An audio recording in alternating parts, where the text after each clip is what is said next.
All right, so in today's lesson, we're still using transitions and looking at transitions, but now we're getting an extra matrix added into the rule or the scenario. So here we've got this extra matrix. Now you might start seeing them because they say here they're using the SN+1 terminology. We know that just means how to get the next term by using the term before. Okay, so that's what they are meaning when they write those things.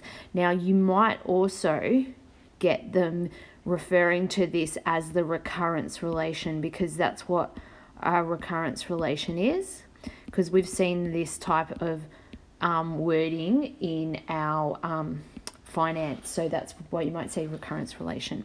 All right, so just so you're aware. Okay, let's go through this example and have a look at them. So a car rental starts with 90 cars, 50 located at Bendigo and 40 at Colac. Cars are usually rented and returned to the same town. However, a small percentage of cars rented in Bendigo are returned to Colac, vice versa. The transition diagram is shown. Okay, so we've got transition diagram here, and they've made a transition matrix down here. Now they've said here to increase the number of cars, 2 extra cars are added to the rental fleet at each location. So you can see in this formula they're saying here's that wording that I said they might use, the recurrence relation. So they've got this little formula here. Now their B matrix, which is over here, you can see that's where they're adding the 2 cars at Bendigo and Colac. So what we're actually getting is now we're getting actually 4 more cars altogether. Altogether. So we're going to have to see where we had 90 to begin with. That's going to start increasing in this scenario. All right, now when you have these recurrence relation problems, so when you have these recurrence relation problems, you cannot use that power trick relation problem. So what I mean, you must go step by step. So term by state, must go state by state. You can't like skip ahead by raising it to a high power. So here's what we're going to do. So they've given me SO here, and they've said that they want to know 1 week's time. So that will be state 1. So what I'm going to do is just look at the formula and follow that process. So it'll be transition times the one before, which would be SO, plus the matrix B. So you can see down here, I've done that here on the calculator, prepared it. So here's the transition times SO plus his matrix B, and now I've got S1. Once you have S1, you can then use it and it will go into for your next one. So if I have to find S2, I'll have to use the transition times the one before, which was S1, and still plus B. Now, if you think about it, we're adding, in this scenario, we're adding 4 each time. So here, I should now see 94, which I do. And here, I'd add another 4, so I should see 98 now. And you do for that, okay? So, there's that. So this little statement down here is just short, is saying that you can't use the power trick. You have to go step by step. So you might just, put it in your words. So you cannot use power trick with these ones. So what I mean by that is, remember when we had, if we wanted state, say 20, we just did transition to the power of 20 times SO. You can't do it when you've got this added extra bit. Okay, so we won't be using that. Okay, so with this one, this was an exam question of 2018, and it is a little bit difficult, so I wanted to go through it with you. So it says, in the beginning of the year 2020, a new company will take over the maintenance of the same 2,700 kilometers with a new contract. So this is the road maintenance question, but even though we're on a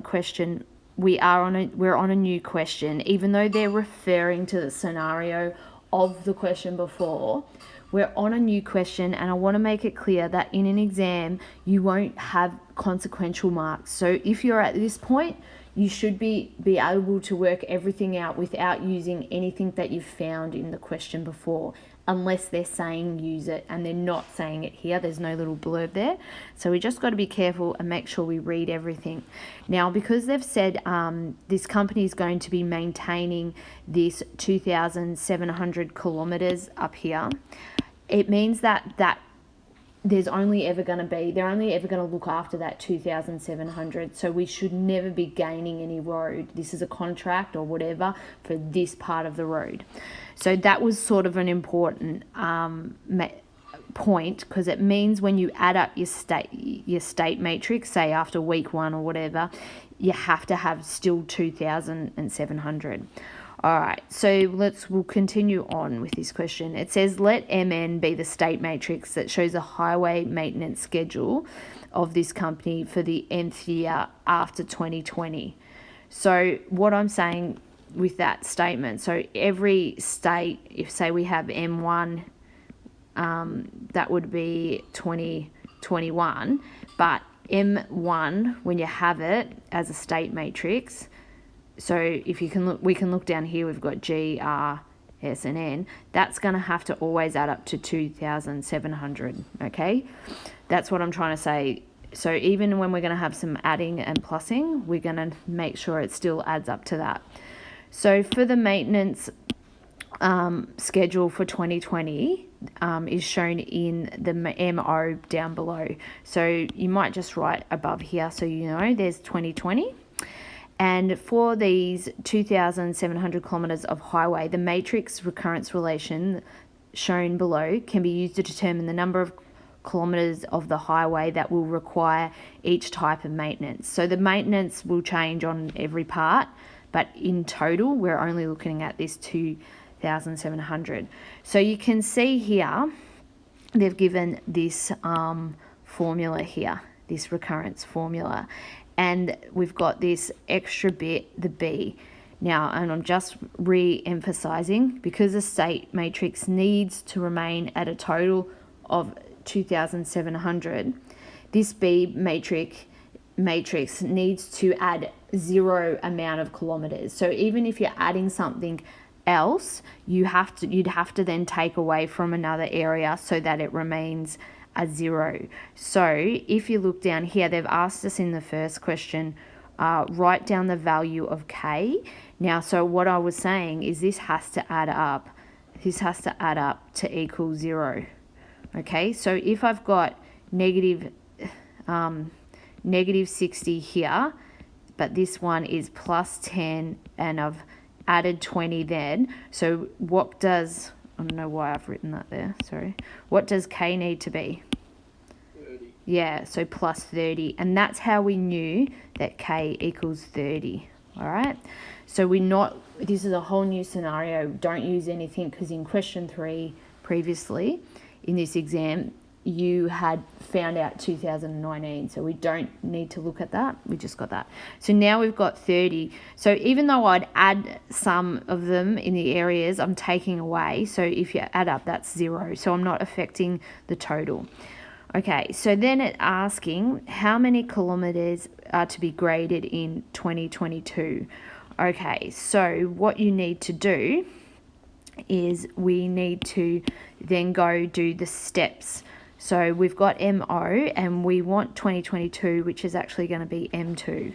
So I have to go step by step. So it means I'll first have to find M1, which will be the transition times MO plus B, and then I'll get an answer. So I end up with M1, and then I put, to get M2, I do the transition times M1 plus B. So So pretty much what you have to do is get your answer and do it again. So I've done that over here on the calculator just to save us time. I've popped in the transition. This one is MO.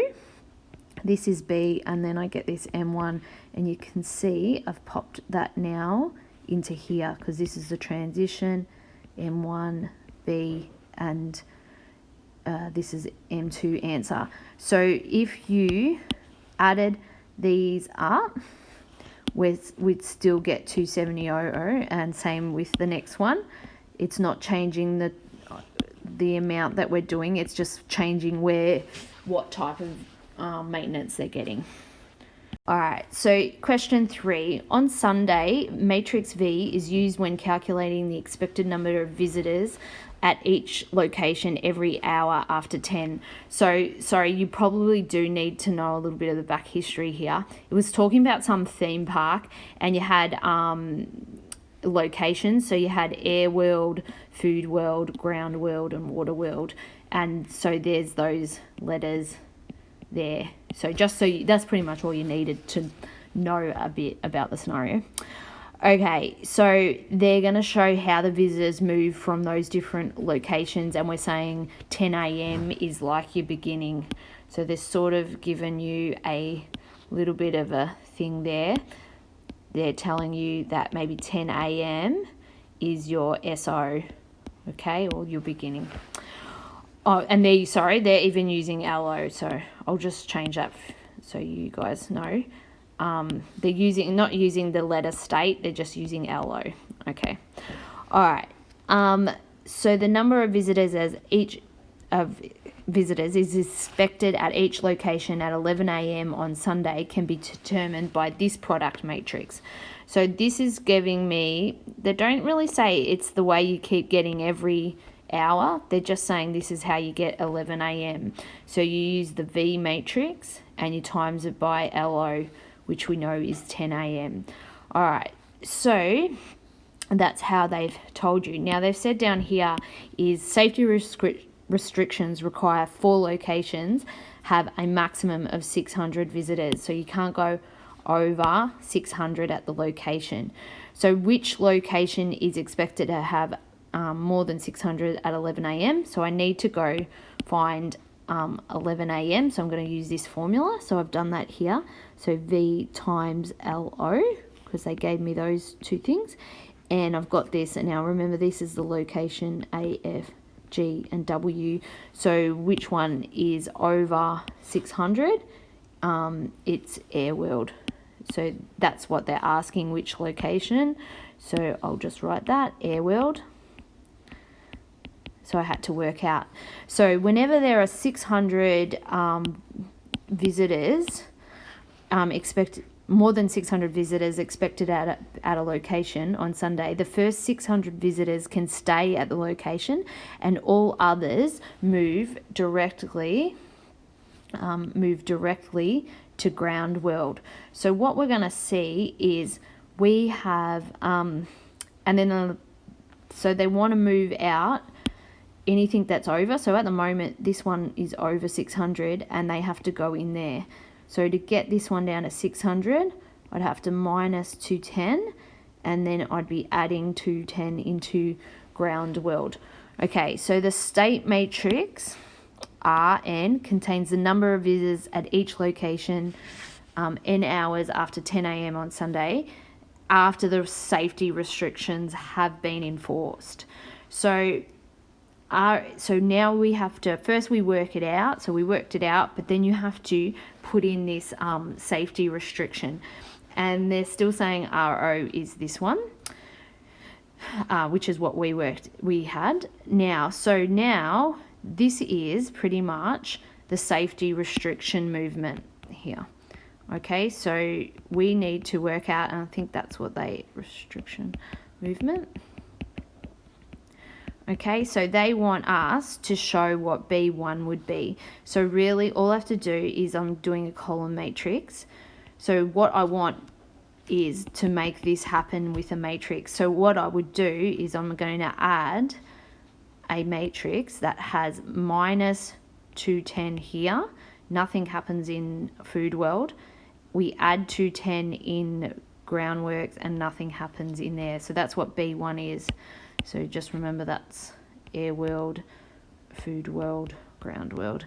So that's what we would add to fix up our matrix, this one, so that at the end of it, so they're now calling, once you've done that R1, we'd have, what would we have? We'd have 600 here, we'd still have 300 here, we'd now have 520 there and 580 there. Okay, so that would be what would happen, but they just wanted this B1. Okay, so we get up to this part 2. It says the state matrix R2. So remember, R2 is after you've found out what you have at each location, and then you've adjusted for safety restrictions. So they've said here's the new rule to find R2. So you can still see you use V, but you use your R1, because you can't really say that it's L1 because we minus those restrictions, and they're going to change again. So we'll use what we found before, and then we get a new matrix that we have to use to take away. So it says now determine R2. So before, on the other page, I just put this up here so we could see it. But R1 we found by going V times RO and then plus B1. So here's B1. That's what we did, and I just did it manually, and you can see here. So this is end up being R1. So this is R1. Now here, down here, we need that in this rule down here. So down here I'm finding R2, but first I'm gonna go V times R1. So I use that answer here. When I do that, I get this answer. So this is before restrictions. And now I need to put in the restrictions. So see, to make this one down to 600, I'd have to minus 86. And they get added into ground world no matter what, yeah? So minus that, and then it gets, this one will have 816 added. But this one also is over 600, so I have to minus 44 from that and add 44 into this one. So you can see here, when I'm finding R2, what I've done is done V times R1, and then I've added this new restriction matrix. This is my restriction. Okay, so you can see I'm taking away the 186 and the 144, and this 2, 3 is just 186 plus 44 equals 230. Okay, so that's us adding it into there. So we can just pop that in there. So that's actually B2, and we get this final answer of what R2 is. And they said they just want you to state the R2 matrix. So this would be your final answer there. Okay, so here's another example of a recurrence transition recurrence relation question. So a series of extra rehearsals commence in April. Each participants could choose extra dancing rehearsals or extra singing rehearsals. The bit of the background was this was on, they were school going for a Rocket Stedford competition or something. Okay, the matrix equation to determine the number of students that attend extra rehearsals is given by, so you can see we've got a little recurrence relation. So just next, how we get the next term, and we have to know the term before. Okay, and where ln is a column matrix that lists the number of students attending in week n, the attendance matrix for the first week for extra rehearsals is given by, so they've given me week 1. Okay, here. Now calculate the students who are expected to attend singing rehearsals in week 3. So this is where I'm saying we're at L1, we need to get to L3, but because our formula has this little extra bit here, we can't do the power trick. We're going to have to do step by step. So for me to be able to get L3, I first have to go to L2 because I've got L1. So I'm just going to call that the transition matrix. Transition times L1 minus this 5 and the 7, and I'll get this answer for L2. So here I've done that transition by L1 minus that one, and here, so this is L2. So once you got L2, you put it back in the formula to get L3. So L3 would be the transition times L2 minus that little matrix there, and that will give us L3. So L3, and I've done that over here. So this was transition L2, and this is L3. So it's 168, and this is dancing, and this is extra singing. Oh, sorry, singing, and they wanted extra singing, so we'll just say 68 extra singing. Okay, so that would be the answer. Now, of these students who attend extra rehearsals in week 3, how many are not expected to return for each week in rehearsal 4? So what you can, if you hadn't noticed or you couldn't see already, this minus is actually meaning, if you add that up, so 5 plus 7, because you're taking away, it's 12, it's actually 12 students are leaving every week, or students leaving each week, because you're minusing, so you're taking away, and we're not adding any extras back, so we're actually losing. So you should actually, every week, you're losing 12. And if you have a look, I've got 180 here, and over here, I had, had 192. See, to begin with, so there I've lost 12, and then if you go here to, I've got 168, I've lost 12 as well. So some kids went and worked out T4 and saw the difference, or you could have quickly just said how many students are not expected to return. You just understood that you were losing the total of the 5 plus 12, so you just say 12 students you're losing every week.